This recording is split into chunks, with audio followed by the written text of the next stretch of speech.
informasi pemateri kita yang pertama pada hari ini. Jadi yang pemateri yang pertama yaitu Bapak Dr. Dwi Purnomo. Seperti yang sudah di-mention atau juga disebutkan oleh Pak Zulfikar tadi bahwa beliau adalah founder dari The Local Enablers yang berada di Jatinangor, Jawa Barat. Beliau juga adalah Wakil Dekan di Agroindustrial Teknologi Universitas Pajajaran. Dan selain itu beliau juga adalah penulis buku dari Sociopreneur Millennial, Entrepreneur Speak Up, 99 vitamin, dan jangan lelah berproses. Nanti mungkin Pak Dwi juga bisa nih boleh sharing-sharing kalau misalkan bagaimana buat teman-teman ingin mendapatkan produk-produk tersebut. Jadi baik, saya pikir langsung saja saya berikan waktu lebih kurang 12 menit Pak Dwi. Mohon maaf karena waktunya juga kita perlu bagi nih kepada 3 dan juga 4 pemateri kita pada sore ini. Jadi saya persilakan kepada Pak Dwi untuk bisa memulai sesinya. Dipersilakan. Oke, terima kasih banyak. Assalamualaikum warahmatullahi wabarakatuh. Teman-teman semuanya, terima kasih banyak sudah mengundang. Saya akan share screen ya, bisa tukeran mungkin kita bisa share screen dulu. Pemateri 1 saya, oke saya akan coba share screen dari laptop saya ya. Sebentar. Teman-teman yang sudah ikutan, terima kasih banyak. Saya juga pengen sapa salam dulu buat teman-teman yang udah gabung, terutama buat Mas Zulfikar yang udah ngundang, terima kasih banyak. Untuk Mas Doni, Chris, saya sudah banyak mengamati pergulatan beliau, jadi malu nih saya masuk di sini. Mas Amrullah Tahar juga, terima kasih banyak sudah gabung hari ini. Mungkin nanti kita akan lebih banyak belajar tentang aksinya dari Mas Doni dan juga Mas Amrullah ya. Saya mungkin karena latar belakang saya sebagai dosen, jadi banyaknya teori, tapi mudah-mudahan ini bisa menggambarkan betapa challenging-nya menerapkan agile leadership di perubahan era ini. Saya katakan sebagai perubahan era ya, bukan era perubahan. Karena memang sekarang apalagi dengan era COVID ini, kita memang butuh orang-orang yang adaptif dan juga relevan. Jadi kali ini saya akan membawakan judulnya Agile Leadership, Enabling, Engaging, dan juga Energizing. Ada sebuah komunitas, istilahnya sebenarnya bukan komunitas, tapi ekosistem yang kita bangun untuk mendorong akselerasi agar teman-teman yang berada pada usia-usia millennials, Y dan Z, agar dia bisa relevan, agar dia bisa tumbuh dan punya kapasitas lebih bagus di masa depan. Namanya The Local Enablers. Inilah salah satu riset sebenarnya, tapi objeknya manusia, bukan sekedar objek benda, tetapi manusia, sehingga diharapkan kita bisa punya salah satu rujukan gimana caranya kita membangun manusia dengan kurikulum yang baik. Riset ini juga didukung oleh Universitas Pajajaran di mana tempat saya bekerja, dan kita akan coba mulai dengan era perubahan, di mana-mana udah tahu bahwa kita udah berada pada era post-industrial, apalagi udah kerasa banget ketika kita udah masuk di era COVID sekarang ya, di mana sekarang kita ketemuan, duduk seharian, ngeliatin laptop, nggak bisa kemana-mana, tetapi tetap ketemuan, dan kayaknya ini bakal jadi kebiasaan baru. Dan udah jelas bahwa perubahan masa depan dan pergantian era industri juga udah pasti mengubah pada perubahan tatanan dunia. Ada era post-industrial, ada tata organisasi yang berbeda, ada aktivasi, ada tata kerja yang berbeda juga, dan ini pastinya akan mengakibatkan sebuah kebutuhan skill baru, yaitu agility sebenarnya, relevan dan adaptif. Jadi ketika ada era perubahan tatanan dunia ini, udah pasti bahwa ada pergeseran. Ini yang selalu kami promosikan sebenarnya sama teman-teman di kampus ataupun di objek-objek pemberdayaan, bahwa sekarang tuh bergeser dari profesi ke peranan. Sementara anak-anak sekarang masih dicekokin sama yang namanya profesi, kamu harus jadi profesi tertentu, tapi dia lupa bahwa dia juga akan memiliki peranan. Kalau dalam penelitian kita akan bagi menjadi 5 peranan, di mana di masa depan itu teman-teman ini bisa melabeli diri sendiri sebagai apa ya. Jadi nggak kayak dulu. Jadi peranan ke depan itu salah satunya adalah agile leaders, pemimpin yang agile, adaptive. Ada design thinker sebagai orang-orang yang memang pengen menjadi pemikir, local enablers buat teman-teman yang pengen jadi pemberdaya, technopreneurs buat teman-teman yang pengen jadi pengusaha tapi basisnya sains, creative inclusive mover adalah penggerak-penggerak yang kreatif tapi juga inklusif. Nah, ini mungkin bisa jadi golongan-golongan peranan-peranan baru yang di masa yang depan. Inilah yang di bidang akademik agak kurang mendapatkan perhatian ketika kita hanya fokus pada kompetensi tertentu, tapi pada masa depan, di era post-industrial ini kita butuh peranan yang juga by design tentunya. Oleh karena itu, perlu sebuah ekosistem yang baik, sehingga kita bisa menciptakan anak-anak dengan peranan yang baru. Apalagi sekarang kita berada di era digital tsunami, nggak bisa lagi kita hanya berpangku tangan dengan traditional business, maka kalau misalnya kita belajar mengembangkan produk, tidak selalu harus produknya yang canggih, tapi bisnis modelnya yang canggih. Banyak orang yang belum mengerti tentang bisnis model inovatif, hanya fokus pada produknya yang bagus. Produk yang bagus belum tentu akan jalan ketika dia nggak punya model bisnis yang inovatif. Apalagi sekarang dihadapkan dengan era digital tsunami. Nah, gambar yang lebih lengkap saya akan gambarkan seperti ini, bahwa hari ini kita ada di perubahan era, di mana kita sudah mengalami digital tsunami yang sangat nyata di era COVID ini, di mana peranan-peranan itu juga sudah mulai tampak. Kalau Bapak dan Ibu, teman-teman yang udah punya putra-putri, pasti banyak bertanya, sebenarnya kamu tuh kerjaannya apa sih? Kemudian dia mengeluarkan istilahnya sendiri yang paling banyak, mungkin konten kreator lah, socialpreneur lah, atau apa, dan lain-lain, dan dia bisa melabeli dirinya sendiri ya. Nah, di era post-industrial inilah sebenarnya kita juga harus sadar bahwa kita bukan lagi berada pada ekonomi industri yang dulu ketika saya kuliah dididik dengan ekonomi pertanian, kemudian masuk ke ekonomi industri, ekonomi informasi, bahkan ekonomi kreatif. Nah, sekarang udah masuk ke ekonomi inklusif dan kreatif, bahkan sudah ke kolaboratif ekonomi. Jadi masa depan adalah kolaboratif ekonomi, bukan lagi era kapitalisme mungkin, hanya bisa kita menyongsong yang namanya beyond kapitalisme dengan kolaboratif ekonomi. Makanya sangat terlihat ketika kita banyak bisnis-bisnis yang bergerak dengan kemampuan kolaboratifnya, maka dia akan menjadi penting dan menjadi kuat. Salah satu contohnya, mungkin ini hanya sekilas aja, teman-teman bisa cari di Google, namanya Honeycomb 4.0, ada kolaboratif ekonomi, di mana setiap aspek dari ekonomi, politik, kerjaan, konsumsi, produksi, conscience, sama citizenship, semuanya berubah. Semuanya berubah. Buat teman-teman yang bergelut di bidang politik, jangan lupa untuk menyimak perubahan ini, yang ekonomi juga, dan semuanya berubah. Jadi, ketika kita tidak mengakomodir ini, maka akan susah meyakinkan bahwa agility ini menjadi penting. Maka mindset shift yang harus dilakukan adalah sebenarnya menggeser. Kalau dulu profit oriented, sekarang ke purpose. Kalau dulu sangat hierarkis, sekarang jadi network.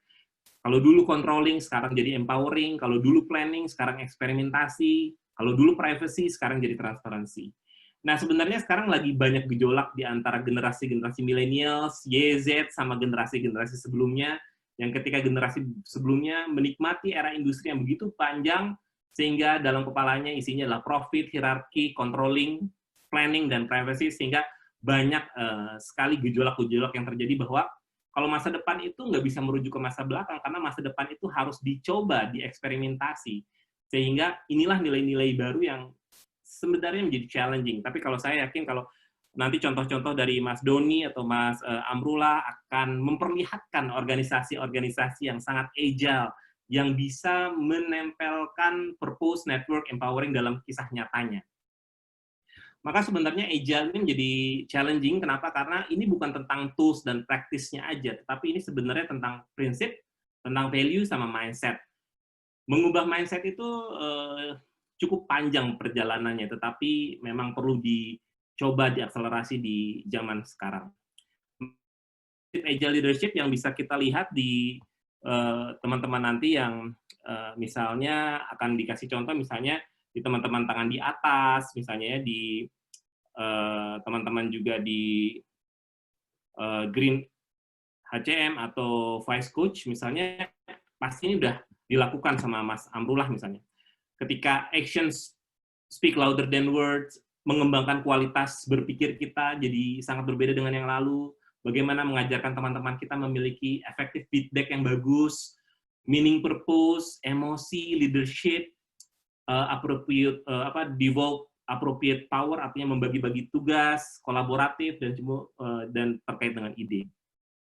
Saya akan lebih cepat lagi, begitu banyak sebenarnya tentang agile leadership ini. Yang paling penting adalah kita bisa membedakan antara hormat dan menghargai misalnya. ketika kita berbicara sama orang lain yang lebih tua, kita bisa menghormat sekaligus menghargai dengan aksi yang lebih nyata, kemudian menjelaskannya kenapa kita beraksi, tidak merujuk pada masa lalu dan mencoba hal-hal baru.